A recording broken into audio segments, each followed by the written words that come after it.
야하게 생겼네. 대령이 비웃으며 그녀의 뺨을 툭툭 쳤습니다. 회식 자리에서 신임 소령쯤으로 보이는 여자에게 던진 말이었어요. 주변의 장교들은 헛웃음을 흘렸고 협력사 임원들은 고개를 숙였습니다.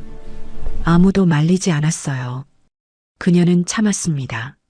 하지만 그날 밤 그녀가 코트를 벗는 순간 웃던 자들의 얼굴이 하얗게 질렸습니다. 사연 시작 전 구독과 좋아요 꼭 부탁드립니다. 여러분은 지금 무엇을 하며 어디에서 듣고 계신지 지역 이름이나 장소를 댓글로 남겨주시면 그곳으로 행운이 가득 깃들길 바라겠습니다. 국방부 협력 간담회가 끝난 것은 저녁 7시 무렵이었습니다. 회의실을 빠져나온 참석자들은 삼삼오오 무리를 지어 엘리베이터 앞에 섰고 누군가의 입에서 강남 어딘가의 고깃집 이름이 흘러나왔습니다. 그 순간부터 분위기는 공식에서 비공식으로, 긴장에서 이완으로 빠르게 전환되었죠. 민현주는 그 흐름 속에 자연스럽게 섞여들었습니다. 검은 코트를 걸친 그녀의 차림새는 지극히 평범했습니다. 화장기 없는 얼굴에 단정하게 묶은 머리카락, 손목에는 시계 자국만 희미하게 남아 있었어요. 평소 정복을 입을 때 차던 시계를 오늘은 일부러 빼두었기 때문이죠. 코트 안감이 움직일 때마다 무언가 단단한 것이 가슴팍에 닿는 감촉이 있었지만 겉으로는 전혀 드러나지 않았습니다. 명찰도 직함도 최소화했습니다. 오늘의 현주는 어디서든 스쳐 지나가면 기억에 남지 않을 그런 인상이어야 했어요. 회식 장소는 강남역 인근의 단골 고깃집이었습니다. 국방부와 방위산업 관계자들 사이에서 암묵적으로 통용되는 곳이었는데 룸이 넓고 소리가 새어나가지 않는다는 점이 이런 자리에 적합했어요. 현주가 도착했을 때 이미 테이블 중앙에는 삼겹살 몇 판이 지글거리고 있었고 그 옆으로 사업 추진 일정이라고 적힌 자료집이 아무렇게나 펼쳐져 있었습니다. 현주는 테이블 말석에 조용히 자리를 잡았습니다. 누구도 그녀에게 먼저 인사를 건네지 않았고 그녀 역시 굳이 존재감을 드러내려 하지 않았어요. 협력사 임원으로 보이는 중년 남성 2명이 연신 고개를 숙이며 술을 따르고 있었고 군복 차림의 장교 몇 명이 그 술을 받아 마시며 허허 웃고 있었습니다. 그때 현주의 시선이 협력사 임원 중 한 명에게 멈췄습니다. 40대 후반으로 보이는 남자였는데 목에 건 명찰에 최성훈이라는 이름과 군수업체 대표라는 직함이 적혀 있었어요. 예비역 소령 출신이라는 얘기가 간담회 자리에서 스쳐 지나갔던 것 같았습니다. 그는 다른 사람들보다 더 능숙하게, 더 자연스럽게 군인들 틈에 섞여 있었어요. 마치 이런 자리가 처음이 아니라는 듯이 룸 한쪽에 걸린 텔레비전에서 저녁 뉴스가 흘러나왔습니다. 화면 속 앵커가 군 조달 투명성 강화 방안이라는 자막과 함께 무언가를 설명하고 있었는데 그 순간 테이블에 앉은 몇 사람의 얼굴이 미묘하게 굳었어요. 특히 최성훈의 손가락이 술잔을 쥔 채 미세하게 경직되는 것을 현주는 놓치지 않았습니다. 문이 열리면서 공기가 달라졌습니다. 육군 대령 이영만이 들어서는 순간 테이블에 앉아있던 사람들의 자세가 일제히 바뀌었어요. 등을 펴고 고개를 숙이고 과하다 싶을 정도로 굽신거렸죠. 50대 초반의 이영만은 그 반응을 당연하다는 듯 받아들이며 상석으로 걸어갔습니다. 걸음걸이에는 군인 특유의 반듯함이 묻어 있었지만 어딘가 오만함이 서려 있었어요. 현주의 시선이 이영만의 손목에서 허리, 주머니로 이동했습니다. 손목에는 어두운 조명 아래서도 선명하게 빛나는 금색 시계가 있었고 허리띠 버클 역시 고급 브랜드의 것이었어요. 바지 뒷주머니에서 살짝 비어져 나온 휴대폰도 최신 기종이었습니다. 하나하나가 대령 월급으로는 설명하기 어려운 것들이었죠. 최성훈이 자리에서 일어나 이영만에게 다가갔습니다. 대령님, 지난번 그 선물 반응이 어떠셨습니까? 마음에 드셨는지. 이영만이 손을 저으며 말을 끊었습니다. 여기서 그런 얘기는. 하지만 그의 입가에는 만족스러운 미소가 스쳐 지나갔어요. 선물. 그 단어가 무엇을 의미하는지는 아직 알 수 없었지만 분명 이 자리의 성격을 보여주는 조각이었습니다. 이영만이 상석에 앉자마자 테이블 위에 무언가를 올려놓았습니다. 고급 세단 키였어요. 브랜드 로고가 선명하게 빛나는 그 키를 아무렇지 않게 자료집 위에 툭 올려두는 모습이 자연스러웠습니다. 마치 그게 당연하다는 듯이. 오늘 새로 온 사람 있나? 이영만이 주변을 둘러보며 물었습니다. 누군가가 현주 쪽을 힐끗 쳐다보았고 옆에 앉은 장교가 낮은 목소리로 말했어요. 민 보좌관이라고 들었습니다. 이번에 파견 나온 민 보좌관? 이영만의 눈썹이 올라갔습니다. 그가 현주를 위아래로 훑어보더니 코웃음을 쳤어요. 뭐야, 계약직이야? 아니면 군 쪽 파견? 신임 소령쯤 돼? 주변에서 어색한 웃음이 터져 나왔습니다.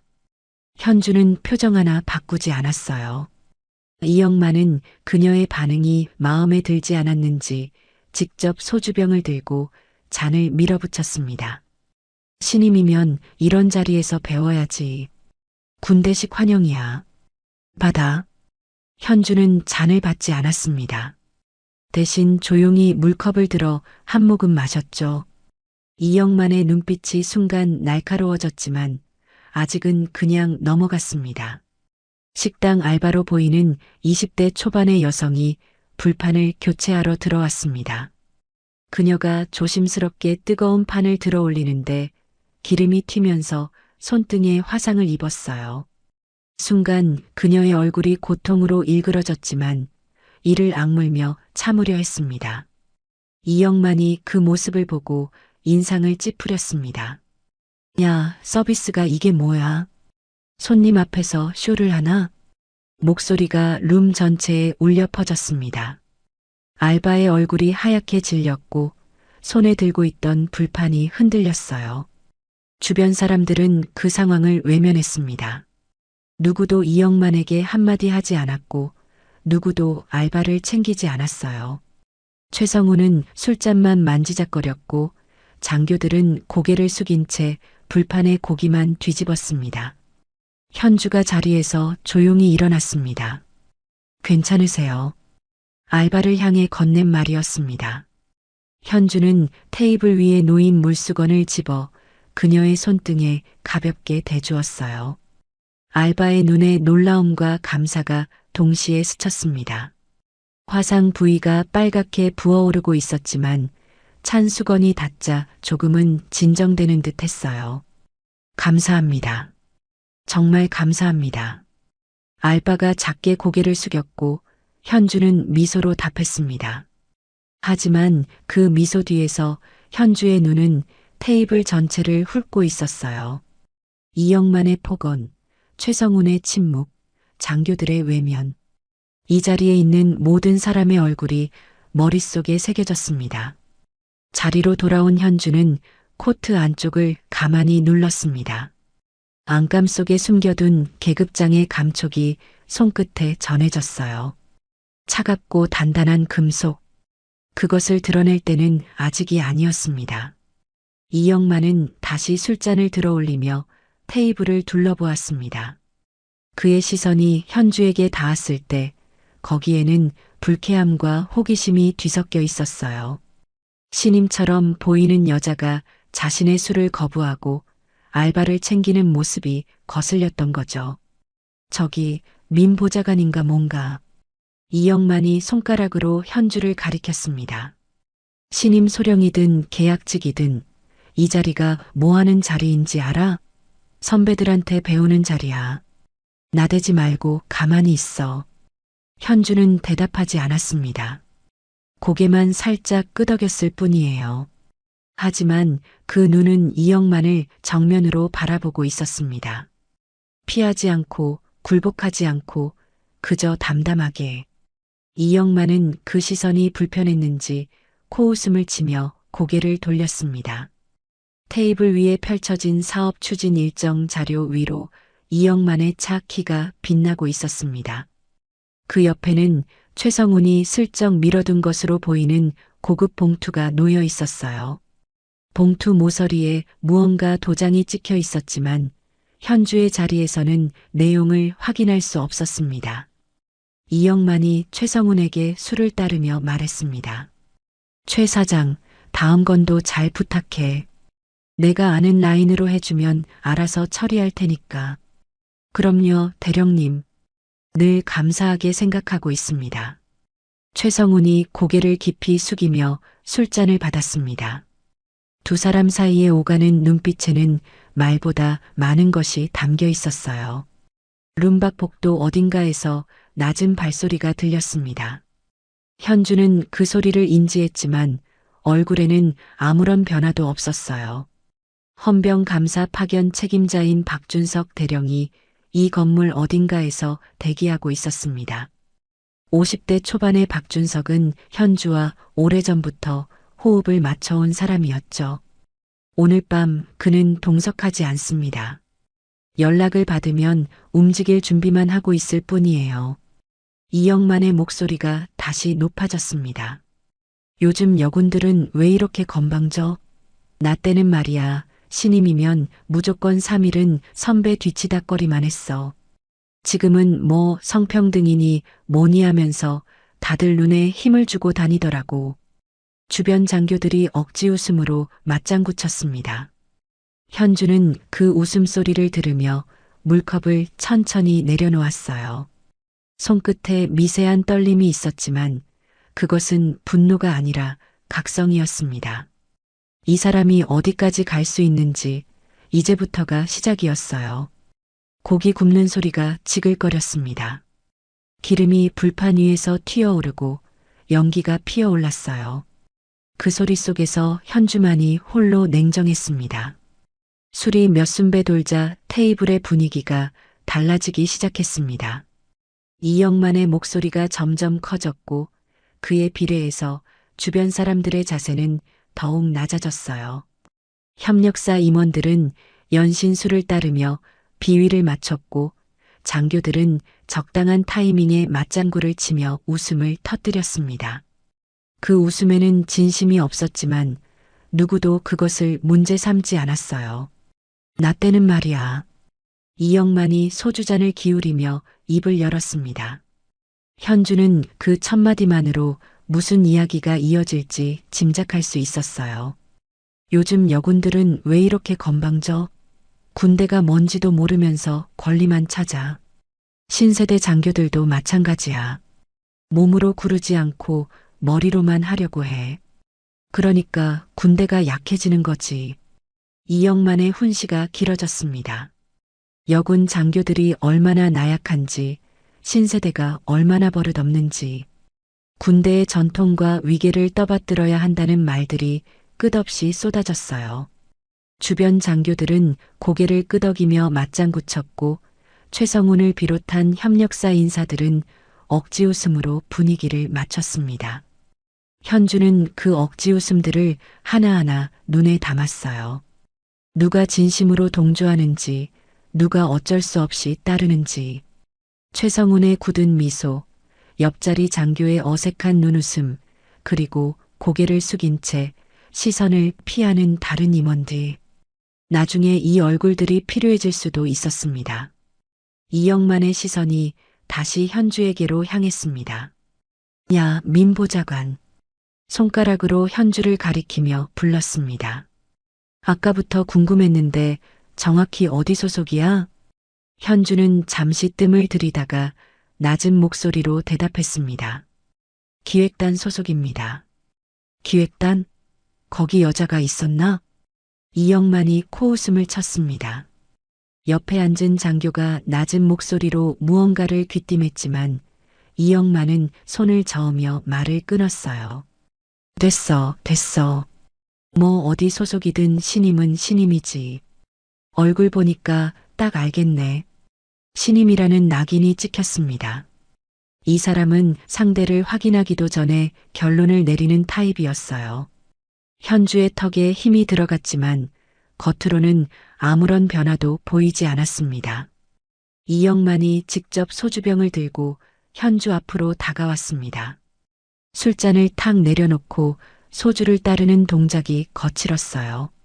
잔에서 술이 넘쳐 테이블볼을 적셨지만 그는 신경도 쓰지 않았습니다. 받아. 원샷이 예의야. 현주는 잔을 들지 않았습니다. 차를 가져와서요. 차? 이영만의 눈썹이 올라갔습니다. 잠시 침묵이 흐르더니 비웃음이 그의 얼굴 전체로 번졌어요. 여자라서 술 못하는 거야? 아니면 나랑 마시기 싫은 거야? 현주는 대답 대신 테이블 위에 놓인 맥주병을 집어 자기 앞에 놓인 빈잔에 따랐습니다. 소주 대신 맥주를 선택한 거였어요. 이영만이 그 모습을 보며 혀를 찼습니다. 맥주? 그게 술이야? 어휴, 요즘 것들은 진짜. 주변 협력사 인사들이 억지 웃음을 터뜨렸습니다. 그 웃음소리가 룸 안을 가득 채웠어요. 현주의 손끝이 미세하게 떨렸습니다. 분노가 아니라 억누름의 대가였어요. 참는다는 것, 그것 자체가 점점 무게를 갖기 시작했습니다. 잠시 후 식당 알바가 새 물수건을 들고 들어왔습니다. 아까 화상을 입었던 그 젊은 여자였어요. 손등에 밴드를 붙인 채 조심스럽게 테이블을 돌며 물수건을 교체하고 있었는데 이영만이 그녀를 발견하고 소리쳤습니다. 야, 아까 그 알바 아니야? 서비스가 왜 이래? 손 다쳤으면 다른 사람 보내지. 알바의 어깨가 움찔했습니다. 얼굴이 하얗게 질렸어요. 죄송합니다. 인원이 부족해서. 인원 타령은 매니저한테 해.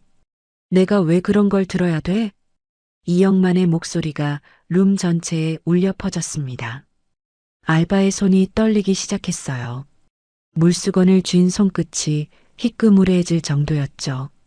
주변 사람들은 또다시 외면했습니다. 누구도 나서지 않았고 누구도 말리지 않았어요. 현주의 가슴 한쪽이 뜨거워졌습니다. 이 자리에 앉아 있는 것 자체가 고통이었어요. 하지만 지금은 움직일 때가 아니었습니다. 현주는 조용히 일어났습니다. 테이블 구석에 놓인 얼음통에서 얼음 몇 조각을 집어 종이컵에 담았어요. 그리고 알바에게 다가갔습니다. 추우시죠? 손등에 이거 대고 계세요. 화상엔 차가운 게 좋아요. 얼음이 담긴 컵을 건넸습니다. 알바가 놀란 눈으로 현주를 올려다보았어요. 그 눈에 감사와 당혹감이 동시에 어렸습니다. 감사합니다. 알바가 작게 고개를 숙였고 현주는 미소로 답했습니다. 하지만 돌아서는 현주의 얼굴에서 미소는 이미 사라져 있었어요. 자리로 돌아온 현주의 시선이 이영만의 손목에 멈췄습니다. 조명 아래서 금색 시계가 번쩍거렸어요.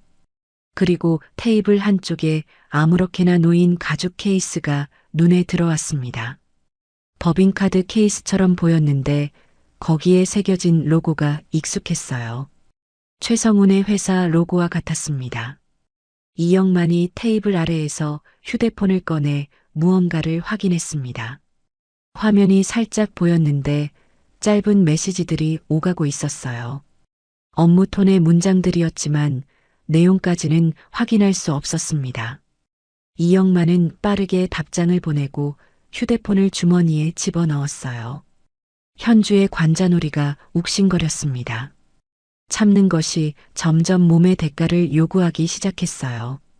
이 자리에서 한마디만 하면 속이 시원해질 것 같았지만 그 한마디가 모든 것을 망칠 수도 있었습니다. 이영만이 다시 현주를 향해 술잔을 밀었습니다. 아까 그 맥주가 술이야? 제대로 한 잔 해. 현주는 잔을 받지 않았습니다. 충분히 마셨습니다. 이영만의 눈빛이 차가워졌어요. 입꼬리가 실룩거렸지만 더 이상 밀어붙이지는 않았습니다. 대신 최성훈에게 고개를 돌리며 물었죠. 야, 최 사장. 이 차 어디 좋은 데 있어? 최성훈이 재빨리 대답했습니다. 제가 아는 프라이빗 룸이 있습니다. 조용하고 좋습니다. 이영만이 만족스럽게 고개를 끄덕였습니다. 주변 사람들이 일어날 준비를 하기 시작했어요. 현주는 물컵을 천천히 내려놓았습니다. 손가락 끝이 아직도 미세하게 떨리고 있었어요. 참는다는 것. 그것은 생각보다 훨씬 비싼 일이었습니다. 2차 폐쇄된 공간. 상황이 더 진전될 가능성이 높았어요. 현주는 코트를 집어들며 자리에서 일어났습니다. 이영만의 금색 시계가 마지막으로 조명 아래서 번쩍거렸어요. 그 빛이 눈에 남았습니다. 밤은 아직 끝나지 않았습니다. 술이 더 돌자 이영만의 말투가 달라지기 시작했습니다. 처음에는 훈시였어요. 군대의 전통, 위계의 중요성, 요즘 세대의 나약함. 그런 것들을 떠들어대던 목소리가 어느 순간부터 방향을 바꿨습니다. 시선이 현주에게 고정되더니 말의 결이 완전히 달라졌어요. 근데 민보좌관, 가만 보니까 얼굴이 괜찮네. 이영만이 술잔을 기울이며 현주를 훑어보았습니다. 위에서 아래로 그리고 다시 위로. 천천히 품평하듯이. 그 시선 자체가 불쾌함을 넘어 모욕이었어요. 이런 얼굴이면 회식 자리에 데리고 다닐 맛은 나겠는데. 기획단에서 뭘 숨겨놨던 거야? 주변에서 낮은 웃음이 터져나왔습니다. 누군가는 술잔을 급하게 들이켰고 누군가는 고개를 돌려 시선을 피했어요. 최성우는 코트 단추를 만지작거리며 입을 다물고 있었습니다. 아무도 웃음을 멈추지 않았고 아무도 입을 열지 않았어요. 현주의 등줄기가 차가워졌습니다. 손가락 끝에 힘이 들어갔어요. 테이블 아래에서 주먹을 쥐었다 폈다를 반복했지만 표정에는 아무런 변화도 보이지 않았습니다. 이영만이 자리에서 일어났습니다. 술기운에 살짝 비틀거리면서 현주 쪽으로 다가왔어요. 그리고 아무렇지 않게 현주의 옆자리에 털썩 앉았습니다. 거리가 너무 가까웠어요. 이영만의 어깨가 현주의 어깨에 닿을 정도였죠. 야, 왜 그렇게 딱딱해? 회식인데 좀 풀어. 이영만의 입에서 술 냄새가 풍겼습니다. 현주가 본능적으로 몸을 옆으로 빼려 하자 이영만의 손이 현주의 어깨 위에 올라왔어요. 툭 치는 게 아니었습니다. 손을 올려놓고 거기 머물렀어요. 2초, 3초. 그 시간이 영원처럼 길게 느껴졌습니다. 현주의 어깨 근육이 돌처럼 굳어졌습니다. 707에서 익힌 반사신경이 손목을 꺾으라고 팔을 비틀라고 외쳤지만 이성이 그것을 눌렀어요. 대령님, 손 치워주시죠. 현주의 목소리가 낮게 깔렸습니다. 경고였어요. 하지만 이영만은 손을 치우지 않았습니다. 오히려 더 힘을 주며 어깨를 눌렀어요. 왜? 선배가 친하게 해주는 건데. 신임이면 이런 거 배워야지. 그제야 손을 뗐습니다. 하지만 끝이 아니었어요. 이영만의 손이 현주의 턱선 쪽으로 올라왔습니다. 검지로 턱 끝을 가볍게 들어올리듯 건드렸어요. 마치 물건을 확인하듯이. 야하게 생겼네. 그 한마디가 룸 안을 가득 채웠습니다. 주변이 조용해졌어요. 누군가 헛기침을 했고 최성우는 고개를 푹 숙인 채 자기 앞에 술잔만 들여다보았습니다. 옆자리 장교는 휴대폰을 꺼내 뭔가를 확인하는 척했고 협력사 임원 중 하나는 급하게 화장실을 간다며 자리를 피했어요. 아무도 말리지 못했습니다. 아니, 말릴 생각조차 하지 않았어요. 현주의 관자놀이가 뛰기 시작했습니다. 심장이 귀 뒤에서 두근거렸어요. 분노가 목 끝까지 치밀어 올랐지만 그녀는 그것을 삼켰습니다. 삼키고 또 삼켰어요. 말이 군복의 품격을 만듭니다. 현주가 낮은 목소리로 말했습니다. 감정을 최대한 누른 목소리였지만 그 안에는 경고가 담겨 있었어요. 이영만의 표정이 순간 굳었습니다. 그리고 비웃음으로 바뀌었어요. 뭐, 품격? 야, 신임이 선배한테 훈계질이야? 목소리가 갑자기 높아졌습니다. 소주병을 탁 내려놓는 소리가 룸 전체에 울렸어요. 요즘 여자들은 왜 이래? 선배가 좋게 말할 때 받아들여. 보좌관 말고 분위기 담당으로 온 줄 알았더니 분위기는 개뿔. 협력사 임원 중 한 명이 낮게 웃었습니다. 그 웃음이 침묵보다 더 잔인하게 느껴졌어요. 현주는 그 웃음의 주인을 눈으로 확인했습니다. 40 중반쯤 되어 보이는 남자. 그 얼굴을 머릿속에 새겼어요. 현주는 입을 다물었습니다. 더 이상의 말은 의미가 없었어요. 이 자리에서 말로 이길 수 없었고 이겨서도 안 됐습니다. 지금 필요한 건 침묵하는 증인들이었고 그들은 이미 충분히 보고 있었어요. 잠시 무거운 침묵이 흘렀습니다. 그때 최성훈이 분위기를 바꾸려는 듯 조심스럽게 입을 열었어요. 대령님, 2차 가시죠. 제가 아는 좋은 데가 있습니다. 이영만이 그쪽을 돌아보았습니다. 그래, 어디? 프라이빗 룸이 있는 곳입니다. 조용하고 좋습니다. 이영만이 고개를 끄덕였습니다. 그리고 자리에서 일어나며 현주를 내려다보았어요. 야, 민 보좌관. 너도 가야지. 여군은 이런 자리에서 쓸모가 있어야 하는 거야. 알아? 현주는 대답하지 않았습니다. 하지만 일어났어요. 이 차는 더 폐쇄된 공간이었습니다. 더 위험할 수 있었어요. 하지만 그것은 곧 더 명확한 증거가 될 수 있다는 뜻이기도 했습니다. 테이블 위에 펼쳐져 있던 자료들을 누군가가 챙기기 시작했습니다. 현주의 눈에 고급 봉투가 들어왔어요. 최성훈이 슬쩍 자기 가방에 넣는 모습이 보였습니다. 봉투에 찍힌 도장 자국이 조명 아래서 잠깐 빛났어요. 복도로 나오자 차가운 공기가 얼굴을 스쳤습니다. 룸 안의 텁텁한 공기와는 완전히 다른 온도였어요. 현주는 깊게 숨을 들이마셨습니다. 폐속까지 차가운 공기가 파고들었죠. 휴대폰을 꺼내 박준석에게 메시지를 보냈습니다. 이동, 대기 유지. 짧은 문장이었지만 그것으로 충분했어요. 밖으로 나오자 검은색 승합차 한 대가 대기하고 있었습니다. 최성훈이 문을 열며 말했어요. 제가 준비했습니다. 타시죠. 이영만이 먼저 올라탔고 나머지 사람들이 뒤를 따랐습니다. 현주도 맨 뒤에 올라탔어요. 차 안에서 이영만의 목소리가 다시 높아지기 시작했습니다. 야, 민 보좌관. 옆에 앉아. 현주는 가장 구석 자리에 앉았습니다. 싫으면 말을 해야지. 왜 맨날 삐쳐 있어? 이영만이 비아냥거렸습니다. 주변에서 또 억지 웃음이 터져 나왔어요. 현주는 창밖을 바라보았습니다. 서울의 야경이 빠르게 스쳐 지나갔죠. 턱선에 닿았던 그 손가락의 감촉이 아직도 남아 있었어요. 불쾌함이 피부 아래에서 울렁거렸습니다. 하지만 현주는 그것을 삼켰어요. 선은 이미 넘어졌습니다. 이제 남은 건 기록하는 일이었어요. 2차로 이동하기 전 계산과 정리가 끝나기를 기다리는 시간이 있었습니다. 사람들이 335 룸 밖으로 나와 복도에 서 있었어요.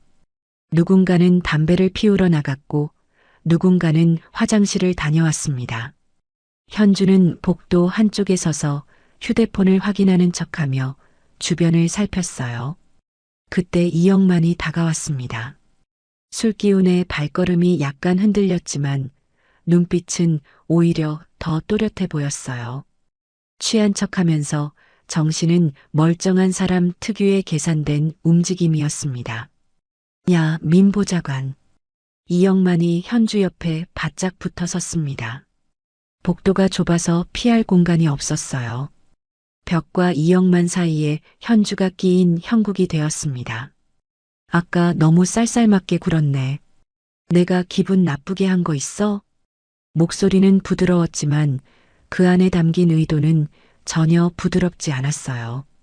현주는 한 발 옆으로 물러나려 했지만 이영만의 손이 먼저 움직였습니다. 가지마. 얘기 좀 하자. 이영만의 손이 현주의 팔을 잡았습니다.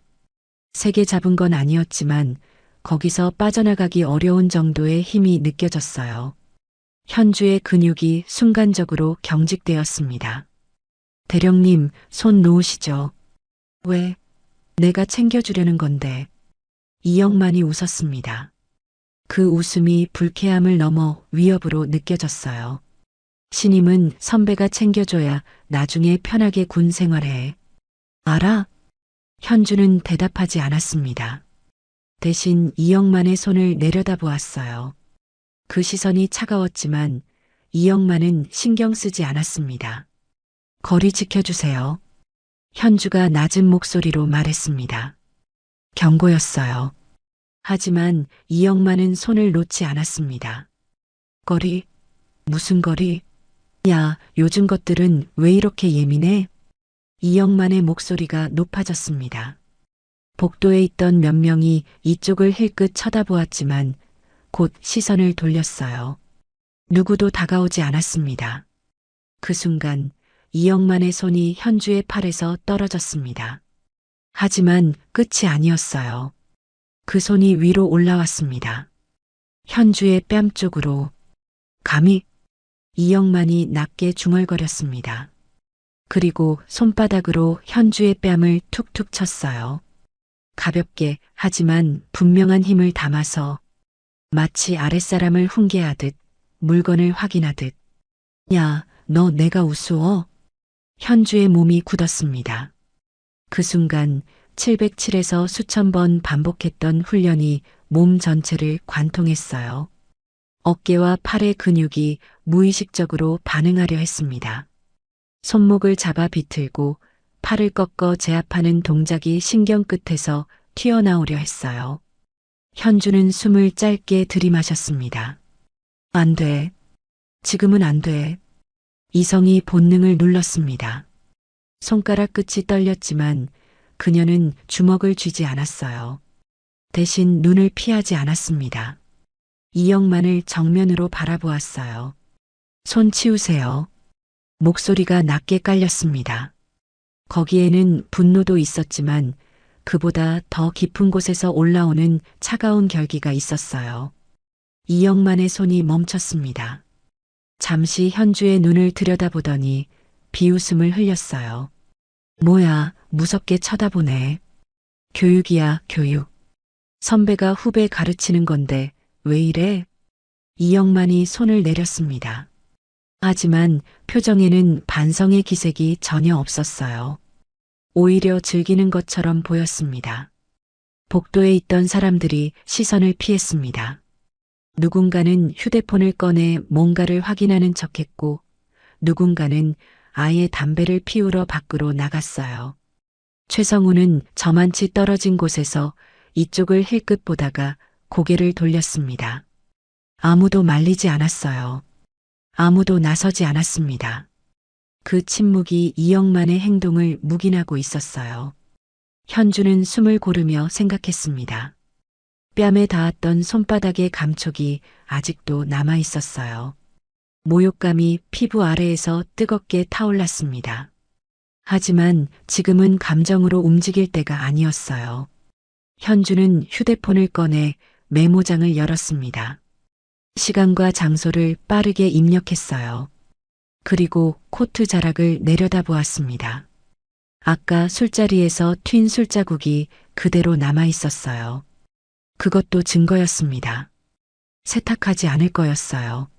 이영만이 다시 입을 열었습니다. 야, 민 보좌관. 2차 가면 분위기 좀 풀어. 계속 이러면 재미없잖아. 현주는 대답하지 않았습니다. 그때 최성훈이 다가왔습니다. 대령님, 차 준비됐습니다. 가시죠. 이영만이 고개를 끄덕였습니다. 그리고 현주를 한 번 더 훑어보며 말했어요. 야, 너도 타. 도망가지 말고. 현주는 그 말에도 대답하지 않았습니다. 하지만 움직였어요. 사람들 뒤를 따라 밖으로 나갔습니다. 밖에 공기가 차가웠습니다. 밤바람이 뺨을 스쳤어요. 아까 이영만의 손이 닿았던 그 자리가 아직도 얼얼했습니다. 불쾌함과 분노가 뒤섞여 속이 울렁거렸어요. 하지만 현주는 그것을 삼켰습니다. 복도 끝 어딘가에서 누군가의 시선이 느껴졌어요. 박준석이었습니다. 멀찍이 떨어진 곳에서 상황을 지켜보고 있었지만 절대 먼저 다가오지 않았어요. 현주의 판단을 존중하고 신호를 기다리는 거였습니다. 현주는 그에게 눈으로 신호를 보냈습니다. 아직 아니다. 조금 더. 박준석이 미세하게 고개를 끄덕였습니다. 그리고 다시 어둠 속으로 물러났어요. 검은색 승합차가 대기하고 있었습니다. 현주는 맨 뒤에 올라탔어요. 좁은 차 안에서 이영만의 목소리가 다시 울려 퍼지기 시작했습니다. 야, 이 차에서는 좀 웃어. 왜 맨날 그렇게 무표정이야? 현주는 창밖을 바라보았습니다. 서울의 불빛들이 빠르게 스쳐 지나갔어요. 이제 충분했습니다. 기록할 것은 기록했고 선은 명확하게 넘어졌어요. 남은 건 타이밍이었습니다. 2차로 이동하는 차 안에서 이영만의 목소리는 멈추지 않았습니다. 야, 아까 그거 진짜 재미없었어. 신임이 왜 그렇게 뻣뻣해? 이영만이 현주 쪽을 돌아보며 말했어요. 술 기운에 혀가 약간 꼬였지만 비아냥거리는 톤은 여전했습니다. 분위기 망치지 말라고. 이 차에서는 좀 풀어. 현주는 대답하지 않았습니다. 창밖을 바라보며 서울의 야경이 스쳐 지나가는 것을 지켜보았어요. 10여 분을 달려 도착한 곳은 강남의 한 고급 술집이었습니다. 건물 외관은 수수했지만 내부로 들어가자 분위기가 완전히 달랐어요. 조명은 붉은 빛으로 낮게 깔려 있었고 복도 양쪽으로 프라이빗 룸들이 늘어서 있었습니다. 최성훈이 앞장서서 가장 안쪽 방으로 안내했어요. 문이 열리자 넓은 룸이 나타났습니다. 벽에는 방음제가 덧대어져 있었어요. 밖에서는 이 안의 소리가 들리지 않을 거였습니다.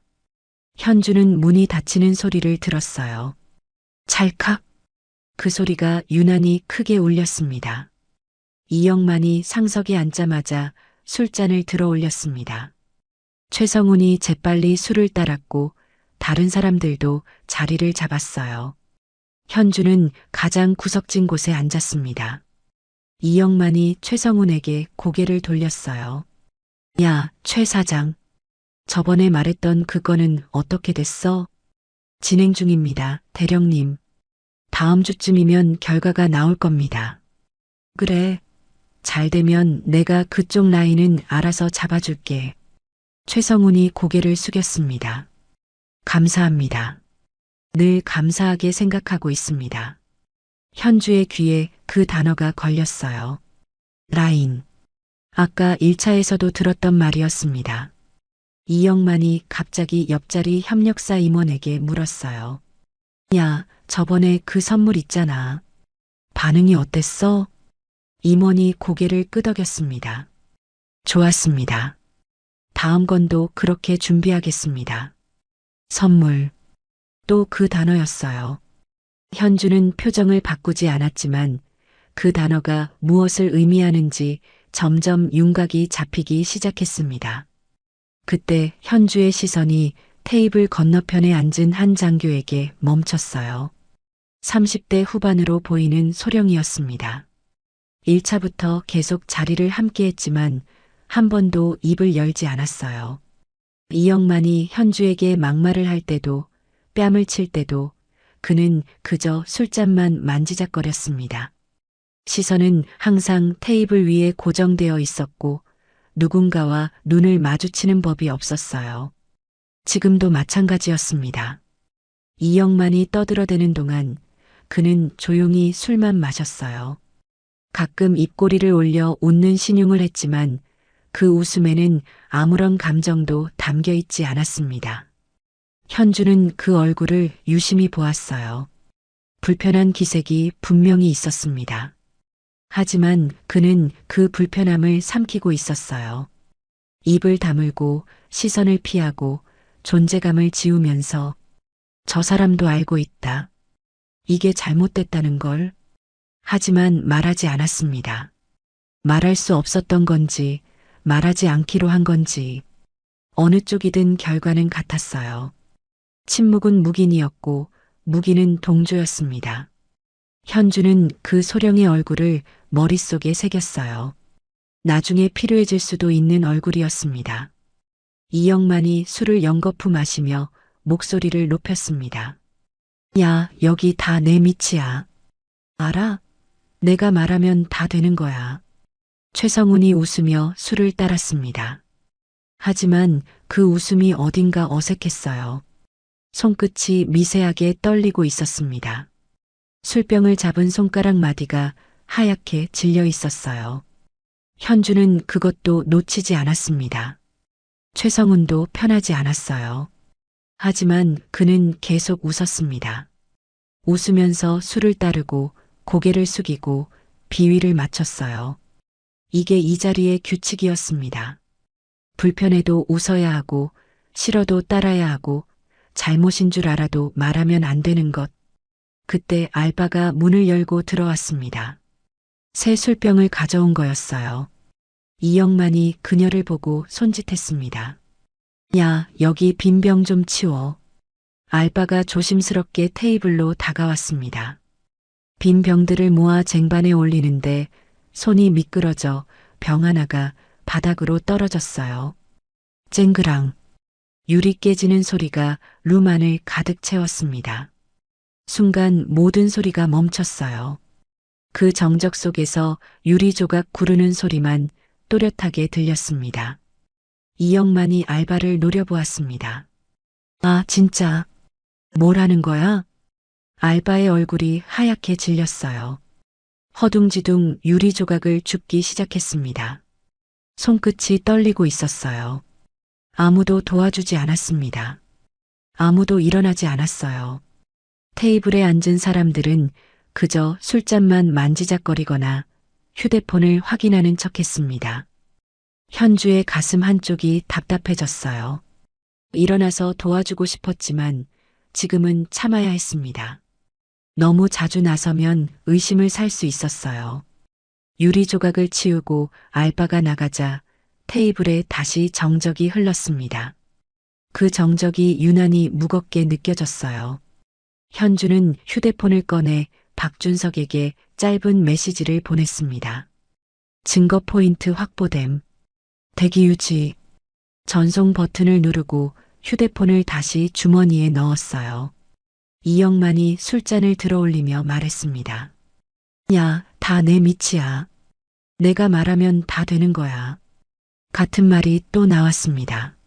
하지만 현주는 더 이상 그 말에 반응하지 않았어요. 대신 테이블에 앉은 사람들의 얼굴을 다시 한번 훑어보았습니다. 침묵하는 소령, 웃으면서 떠는 최성훈, 시선을 피하는 장교들, 고개를 숙인 협력사 임원들, 이 자리에 있는 모든 사람이 알고 있었어요. 이게 잘못됐다는 걸. 하지만 아무도 말하지 않았습니다. 그 침묵이 이영만을 만들었어요. 그 침묵이 이 자리를 유지하고 있었습니다. 현주는 물컵을 천천히 내려놓았어요. 개인 사건이 아니었습니다. 이건 구조의 문제였어요. 프라이빗 룸의 공기가 점점 무거워졌습니다. 이영만이 조명 리모컨을 집어들더니 불빛을 더 어둡게 낮췄어요. 붉은 조명이 더 짙어지면서 사람들의 얼굴에 그림자가 드리웠습니다. 그리고 테이블 위에 놓인 소주병 대신 양주병을 가리켰어요. 야, 이제 제대로 마시자. 소주는 질렸어. 최성훈이 재빨리 양주병을 열었습니다. 얼음잔에 술을 따르는 소리가 또렷하게 울렸어요. 다른 사람들도 잔을 내밀었고 분위기가 한층 더 농밀해졌습니다.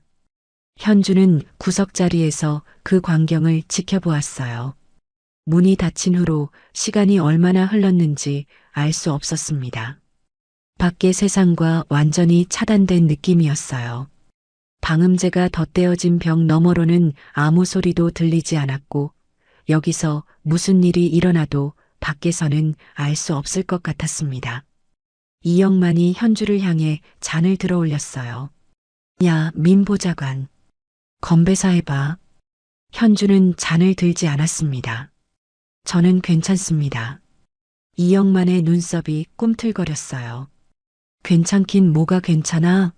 선배가 시키면 하는 거야. 건배사. 테이블이 조용해졌습니다. 모든 시선이 현주에게로 쏠렸어요. 누군가는 헛기침을 했고 누군가는 술잔만 만지작거렸습니다. 현주는 잠시 침묵했어요. 그리고 천천히 물컵을 들어 올렸습니다. 건강하시길 바랍니다. 그것이 전부였어요. 이영만이 코웃음을 쳤습니다. 뭐야, 그게 건배사야? 재미없게. 주변에서 어색한 웃음이 터져 나왔어요. 하지만 현주는 표정을 바꾸지 않았습니다. 물컵을 내려놓고 다시 침묵 속으로 들어갔어요. 이영만이 술을 한 잔 비우더니 휴대폰을 꺼냈습니다. 짧게 전화를 받았어요. 상대방의 목소리는 들리지 않았지만 이영만의 대답은 또렷했습니다. 응, 내일 처리해. 알았어. 통화는 30초도 채 되지 않아 끝났습니다. 이영만이 휴대폰을 주머니에 집어넣으며 최성훈에게 말했어요.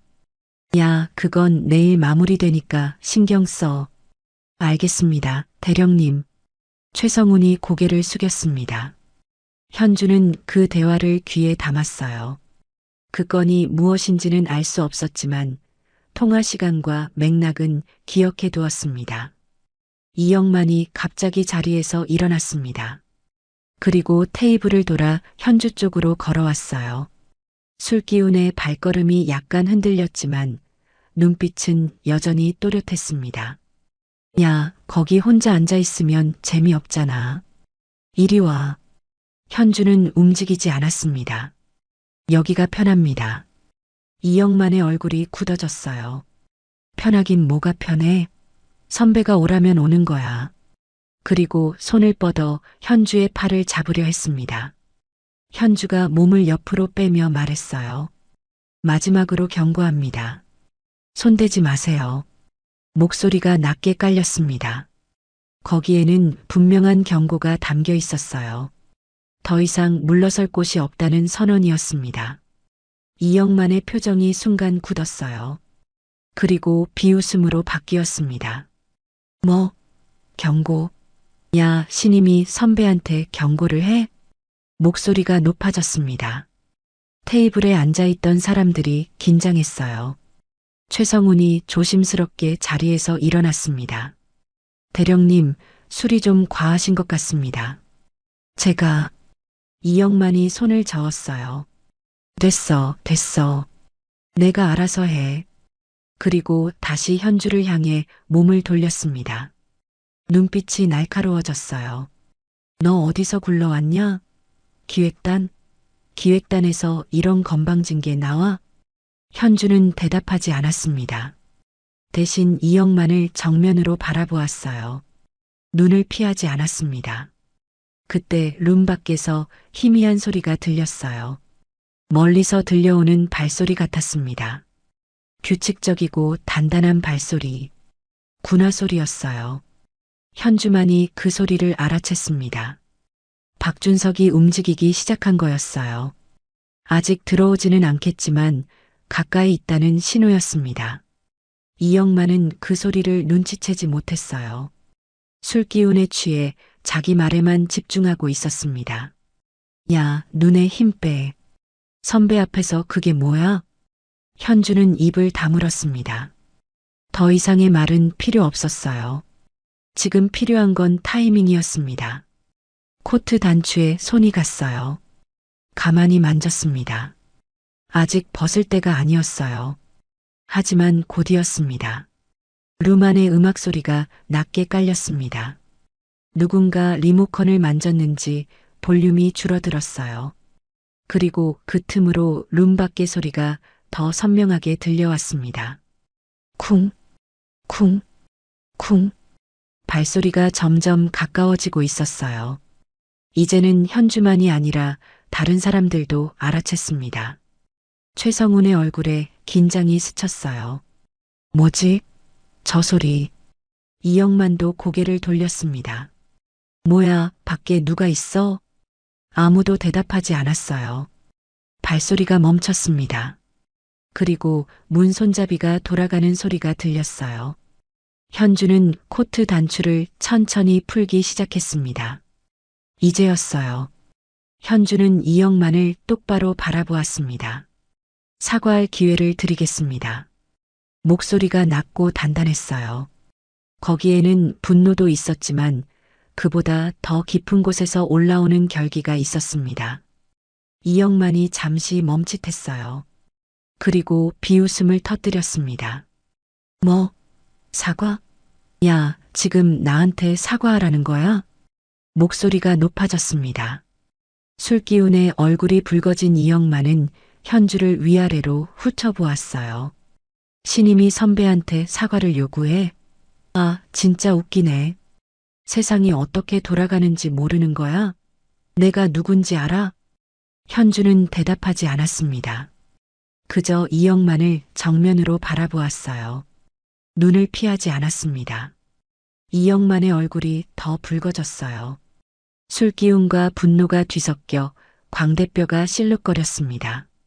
그리고 한 발 다가서며 손을 뻗었어요. 현주의 뺨 쪽으로.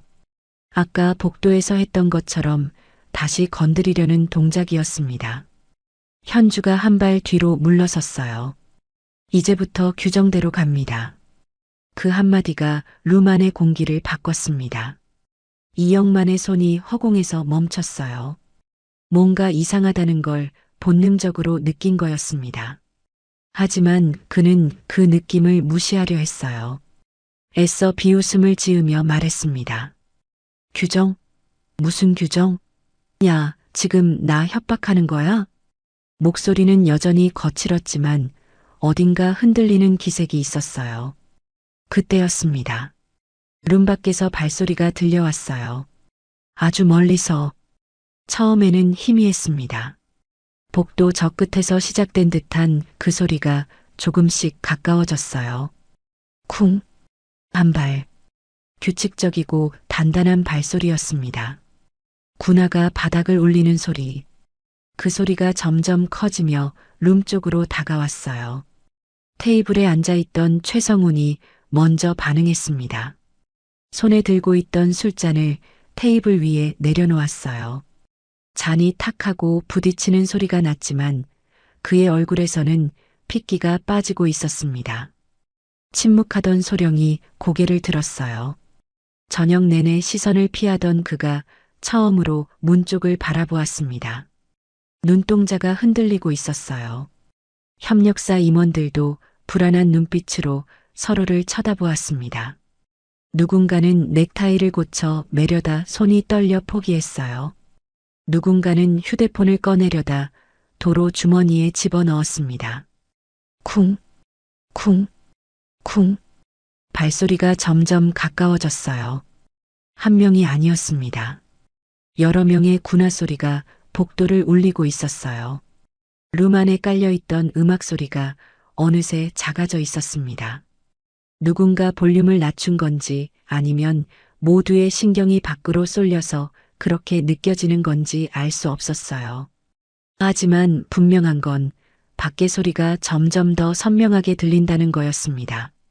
무전기 노이즈가 희미하게 들려왔어요. 방음제 너머로 스며드는 듯한 그 소리. 치직. 그리고 짧은 교신이 끊어지듯 들렸습니다. 진입준비 대기. 짧고 단호한 목소리였어요. 그 한마디가 룸 안의 공기를 더욱 무겁게 눌렀습니다. 이영만이 고개를 돌렸어요. 얼굴에 당혹감이 스쳤습니다. 뭐야, 저 소리밖에 누가 있어? 아무도 대답하지 않았어요. 대답할 수 있는 사람이 없었습니다.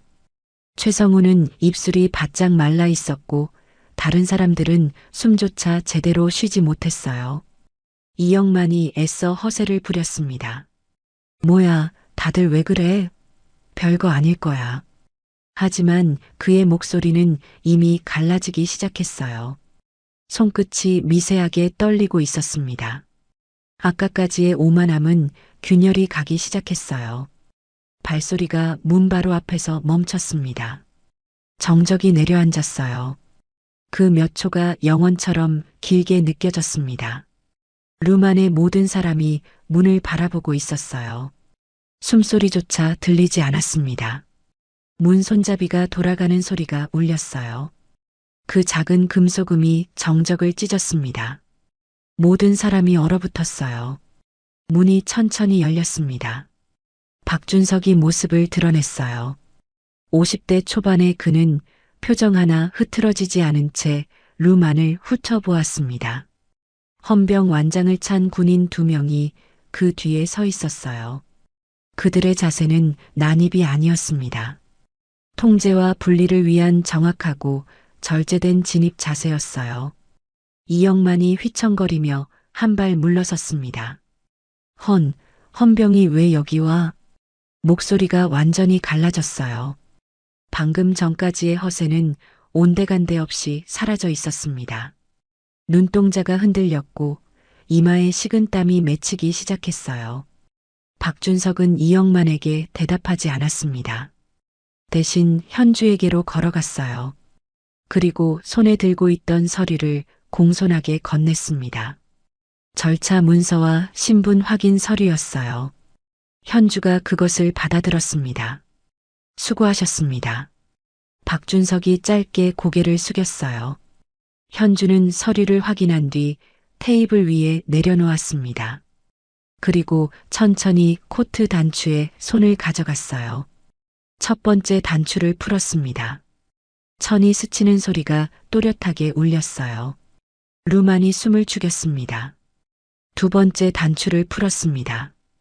이영만의 얼굴이 점점 하얗게 변해갔어요. 뭔가 잘못됐다는 걸 이제야 깨닫기 시작한 거였습니다. 현주의 손이 세 번째 단추로 향했습니다. 코트 안쪽에서 무언가가 드러나려 하고 있었어요. 지금까지 감춰져 있던 진실이 이제 시작이었습니다. 현주가 코트를 벗었습니다. 천이 스치는 소리가 고요한 룸 안에 또렷하게 울렸어요. 단추가 풀리고 어깨에서 코트가 미끄러져 내렸습니다. 그 아래로 정복이 드러났어요. 어깨에 달린 계급장이 붉은 조명 아래서 빛났습니다. 투스타, 소장 계급장이었어요. 공간의 공기가 완전히 바뀌었습니다.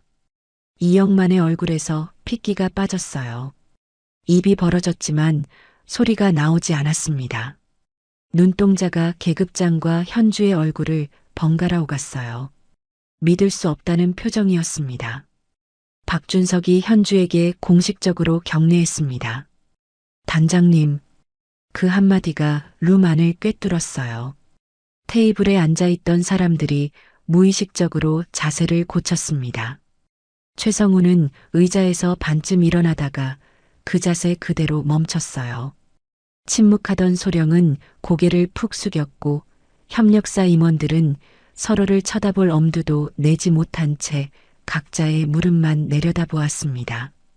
현주가 입을 열었습니다. 국방부 전력혁신기획단 단장 민현주입니다. 목소리가 룸 전체에 울렸어요. 낮지만 단단한 군인의 목소리였습니다. 아까까지 민 보좌관이라 불리며 무시당하던 그 여자가 아니었어요. 지금 이 자리에 선 것은 대한민국 육군 소장이었습니다. 이영만의 다리가 풀렸어요. 한 발 뒤로 물러서다가 테이블 모서리에 부딪혔습니다. 술잔이 넘어지며 바닥으로 떨어졌어요. 쨍그랑 유리 깨지는 소리가 울렸지만 아무도 그것을 줍지 않았습니다. 말도 안 돼. 이영만이 중얼거렸어요. 목소리가 갈라지고 있었습니다. 현주는 그를 정면으로 바라보았어요. 몰랐습니까? 뭘 몰랐습니다. 정말 몰랐습니다. 이영만이 허둥지둥 자세를 바로잡으려 했어요. 등을 펴고 손을 모으고 하지만 술기운에 몸이 말을 듣지 않았습니다. 비틀거리는 모습이 처량해 보였어요. 현주의 눈빛이 차가워졌습니다. 몰랐다는 건 면죄부가 아닙니다. 그 한마디가 이영만을 꿰뚫었어요. 그는 더 이상 말을 잇지 못했습니다. 입술만 달싹거릴 뿐이었어요. 현주가 한 발 다가섰습니다. 그리고 자신의 뺨을 가리켰어요. 아까 이영만의 손이 닿았던 그 자리. 방금 이건 계급 문제가 아닙니다. 폭력입니다. 목소리는 낮았지만 거기에 담긴 무게는 무거웠어요. 분노를 억누르고 있다는 게 느껴졌습니다. 하지만 그녀는 감정을 폭발시키지 않았어요. 대신 차갑게 정리했습니다. 이영만이 애처롭게 손을 저었어요. 그건 장난이었습니다. 정말 몰랐습니다. 알았으면 제가 어떻게 알았으면 안 그랬겠습니까? 현주의 물음에 이영만이 말문이 막혔어요. 그게 문제입니다. 몰랐으니까 그런 거잖습니까? 상대가 누군지 모르면 그렇게 해도 된다고 생각한 거잖습니까? 이영만의 얼굴이 일그러졌어요. 반박할 말을 찾으려 했지만 찾을 수 없었습니다. 그가 저지른 모든 행동이 그 말 한마디로 정리되어 버렸어요. 박준석이 헌병들에게 신호를 보냈습니다. 2명의 헌병이 이영만 쪽으로 다가갔어요. 이영만 대령, 관등 성명 확인합니다. 박준석의 목소리가 사무적으로 울렸습니다. 현재로서 품위 유지 위반 및 직무 관련 의혹으로 분리 조치됩니다. 추후 헌병 감사에서 상세 조사가 진행될 예정입니다. 이영만은 저항하지 못했어요. 저항할 힘이 남아있지 않았습니다. 두 헌병 사이에 선 그의 모습은 방금 전까지 테이블을 지배하던 그 대령과는 전혀 다른 사람 같았어요. 어깨가 축 처졌고 고개가 떨구어졌습니다. 현주는 이영만에게서 시선을 거두었어요. 그리고 테이블에 앉아있는 다른 사람들을 향해 천천히 시선을 돌렸습니다. 최성훈이 먼저 눈에 들어왔어요. 그는 의자 등받이를 손으로 움켜쥐고 있었습니다. 손등에 핏줄이 도드라질 정도로 세게. 아까 이영만에게 술을 따르며 웃던 그 여인은 온데간데 없이 사라져 있었어요. 침묵하던 소령은 두 손을 무릎 위에 올린 채 꼼짝도 하지 않았습니다. 시선을 들 엄두도 내지 못하는 것 같았어요. 협력사 임원 중 한 명은 넥타이를 풀다가 멈췄고 다른 한 명은 물컵을 들었다가 내려놓기를 반복했습니다. 각자의 방식으로 동요를 감추려 했지만 숨길 수 없었어요. 현주가 입을 열었습니다. 여러분도 관등 성명 확인이 필요합니다. 그 한마디에 테이블의 공기가 더 무거워졌어요. 오늘 이 자리에서 무슨 일이 있었는지 여러분 모두 보셨습니다. 침묵도 기록됩니다. 최성훈의 입술이 바짝 말랐어요. 무언가 말하려는 듯 입을 열었다가 결국 아무 소리도 내지 못하고 다물었습니다. 현주는 더 이상 말하지 않았어요. 말할 필요가 없었습니다. 이 자리에 있는 모든 사람이 이미 알고 있었어요. 자신들이 무엇을 보았고 무엇을 하지 않았는지 박준석이 헌병들에게 지시했습니다. 관등 성명 확인 및 연락처 수집, 추후 소환 조사 예정임을 고지하라. 헌병들이 움직이기 시작했어요.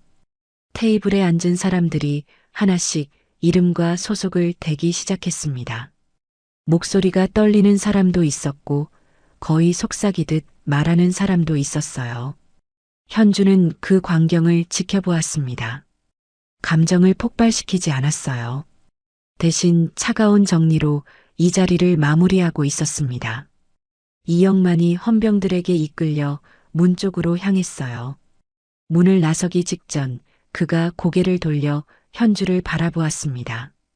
그 눈에는 원망도 분노도 없었어요. 그저 공허함만이 남아 있었습니다. 현주는 그 시선을 외면하지 않았어요. 끝까지 바라보았습니다. 문이 닫혔어요. 이영만이 사라진 룸 안에 무거운 침묵이 내려앉았습니다. 아무도 말하지 않았어요. 아무도 움직이지 않았습니다. 현주는 창가로 걸어갔어요. 밖으로 서울의 야경이 보였습니다. 불빛들이 반짝거렸지만 그녀의 눈에는 들어오지 않았어요. 이건 시작일 뿐이었습니다. 개인의 오만이 드러났지만 그 뒤에 연결된 것들은 아직 남아 있었어요. 현주는 코트를 다시 집어들었습니다. 아직 끝나지 않았어요. 며칠이 지났습니다. 헌병 감사가 공식적으로 착수되었어요. 처음에는 단순한 품위 유지 위반 사건으로 시작되었지만 조사가 진행되면서 사건의 성격이 달라지기 시작했습니다. 국방부 헌병단 조사실, 박준석이 책상 위에 쌓인 서류들을 정리하고 있었어요.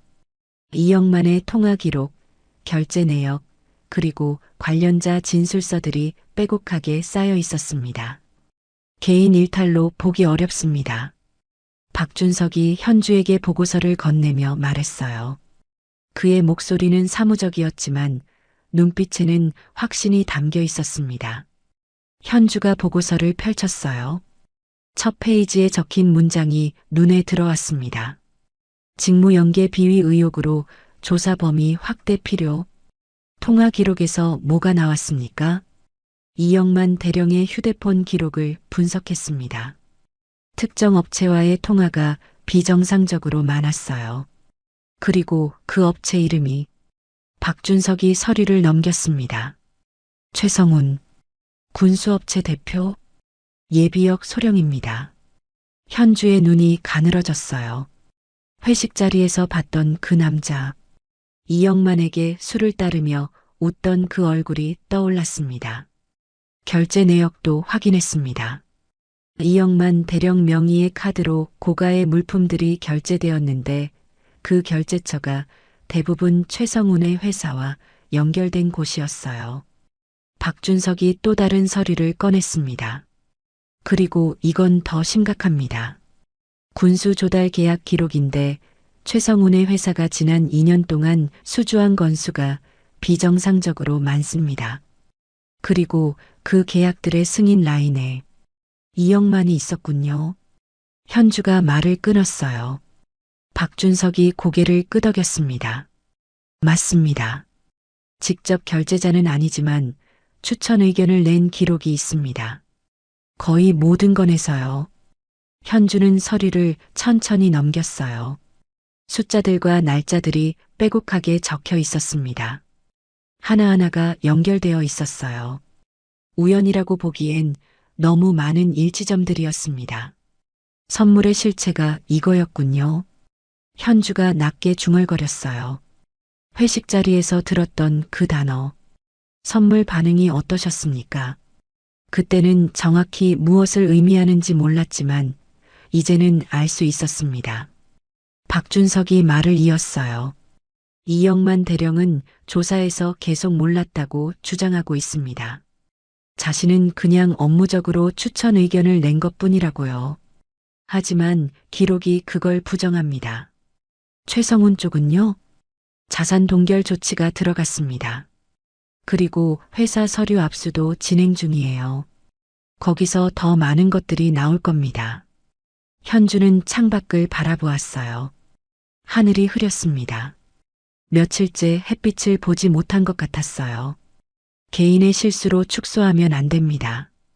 현주가 말했어요. 목소리가 단호했습니다. 이건 소규모 카르텔입니다. 이영만 혼자가 아니에요. 그 주변에 연결된 사람들, 침묵한 사람들, 그리고 이익을 나눠 가진 사람들, 전부 조사해야 합니다.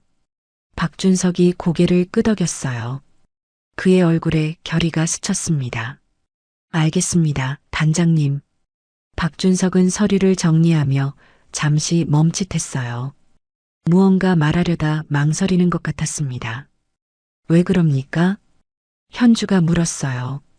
아닙니다. 그냥. 박준석이 잠시 침묵했어요. 그리고 천천히 입을 열었습니다. 예전에 비슷한 일이 있었습니다. 제가 젊었을 때 상관의 비리를 알았는데 막지 못했어요. 증거가 부족했고 저도 겁이 났습니다. 결국 그 상관은 승진했고 저는 좌천됐죠. 현주는 말없이 박준석을 바라보았어요. 그때 이후로 계속 후회했습니다. 그때 용기를 냈더라면 어땠을까?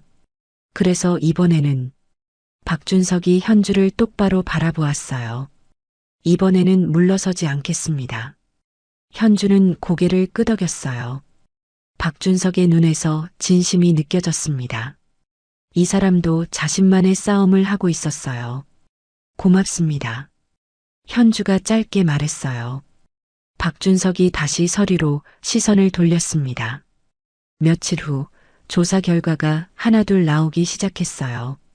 이영만의 진술은 계속 엇갈렸습니다.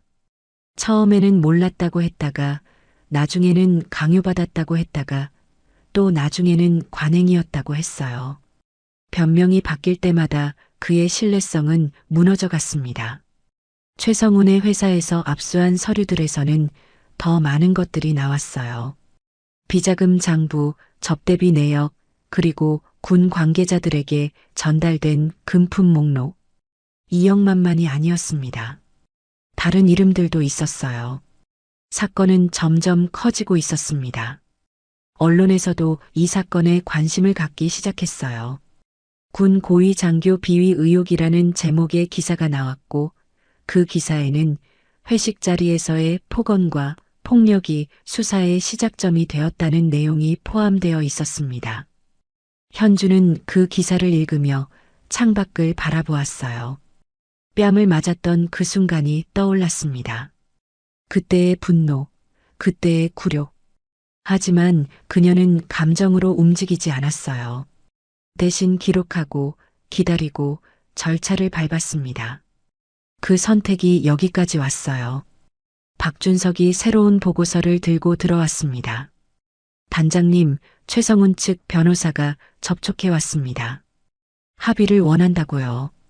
현주는 고개를 저었어요. 합의는 없습니다. 끝까지 갑니다. 박준석이 고개를 끄덕였어요. 알겠습니다. 현주는 책상 위의 서류들을 바라보았어요. 아직 갈 길이 멀었습니다. 하지만 방향은 분명했어요. 군 조직을 살리려면 썩은 곳을 도려내야 했습니다. 현주는 펜을 들어보고서에 서명했어요. 계속합니다. 국방부 브리핑룸이었습니다. 기자들의 플래시가 연달아 터졌어요. 셔터음이 방 전체를 가득 채웠습니다. 수십 개의 카메라가 단상을 향하고 있었고 기자들은 노트북과 녹음기를 꺼내 들고 발표를 기다렸어요. 현주가 단상 앞에 섰습니다. 검은 정복을 입은 그녀의 어깨에는 투스타 계급장이 빛나고 있었어요. 며칠간의 피로가 눈가에 남아 있었지만 눈빛은 여전히 단단했습니다. 마이크 앞에 선 그녀는 잠시 브리핑룸을 둘러보았어요. 플래시가 다시 터졌습니다. 현주가 입을 열었어요. 오늘 헌병 감사 결과를 발표하겠습니다. 목소리가 차분하고 명료했습니다.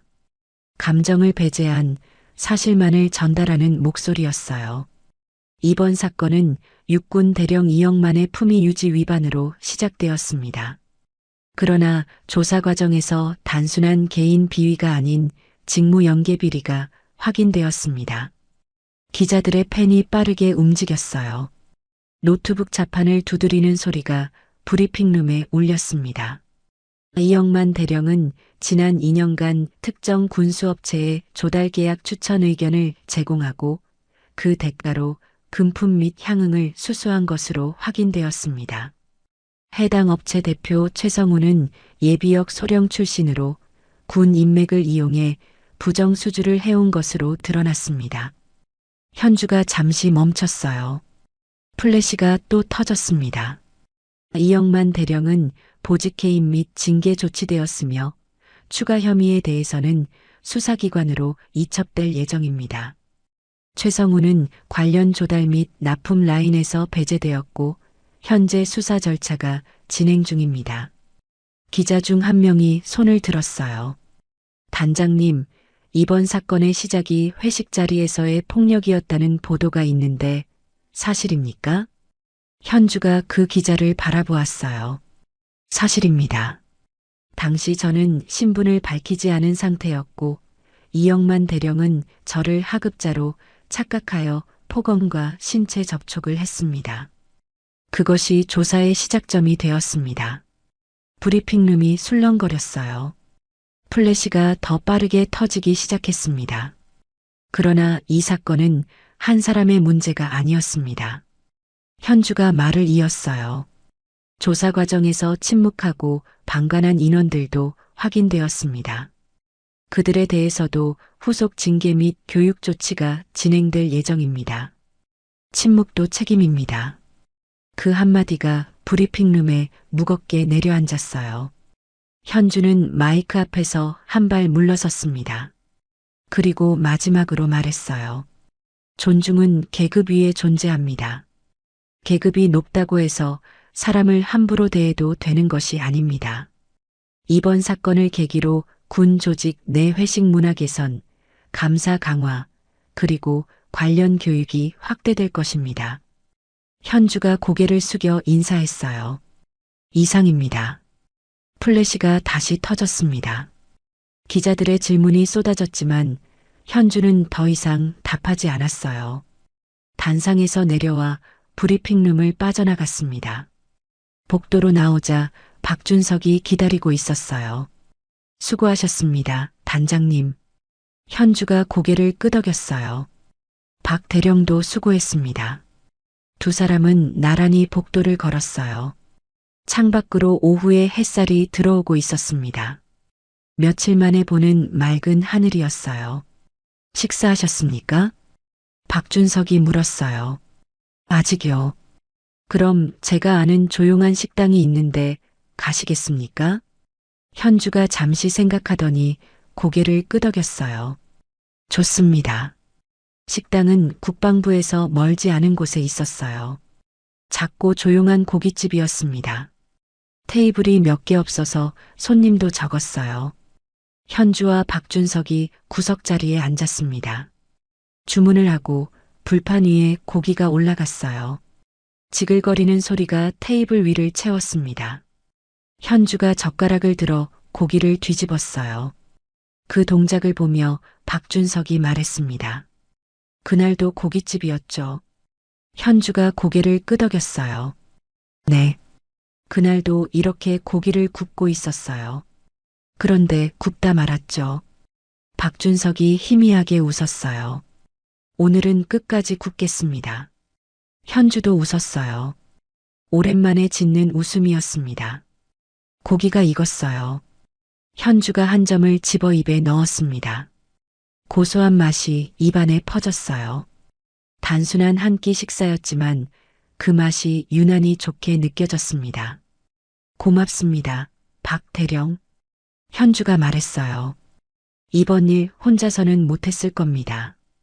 박준석이 고개를 저었어요. 저야말로 감사합니다. 덕분에 오래된 빚을 갚은 기분입니다. 두 사람은 말없이 고기를 구우며 식사를 이어갔어요. 창밖으로 해가 지고 있었습니다. 노을빛이 식당 안까지 스며들었어요. 식사를 마치고 나올 때였습니다. 현주의 휴대폰이 울렸어요. 짧은 알림음이었습니다. 화면을 확인하자 제보 알림이 떠 있었어요. 익명의 발신자였습니다. 내용은 짧았어요. 비슷한 건이 더 있습니다. 확인 부탁드립니다. 현주의 눈이 가늘어졌어요. 박준석이 물었습니다. 무슨 일입니까? 현주가 휴대폰을 주머니에 넣으며 말했어요. 아직 끝난 게 아닌 것 같습니다. 현주는 검은 코트를 집어들었어요. 그리고 깃을 세웠습니다. 밖은 이미 어두워지고 있었어요. 식당 문을 열고 나서며 현주는 생각했습니다. 그는 내가 누구인지 몰랐고 그래서 사람을 사람으로 대하지 않았다. 하지만 이제는 달랐어요. 이제는 모두가 알게 되었습니다. 계급이 사람을 만드는 게 아니라 사람이 계급을 만든다는 것을. 현주는 어둠 속으로 걸어 나갔어요. 이야기는 끝났지만 그녀의 싸움은 계속될 거였습니다. 오늘 이야기 어떠셨나요? 계급이 높다고, 힘이 있다고 사람을 함부로 대해도 되는 걸까요? 혹시 여러분 주변에도 이런 상황이 있었나요? 참고 넘겼던 순간들, 말하지 못했던 순간들이 떠오르셨을 수도 있을 것 같습니다. 존중은 계급 위에 존재한다는 말, 오래 기억해 주세요. 사연의 고백에서는 항상 여러분의 이야기를 기다립니다. 비슷한 경험이나 사연이 있으시다면 댓글로 남겨주세요. 건강하시고 늘 행복한 일만 가득하길 바라겠습니다.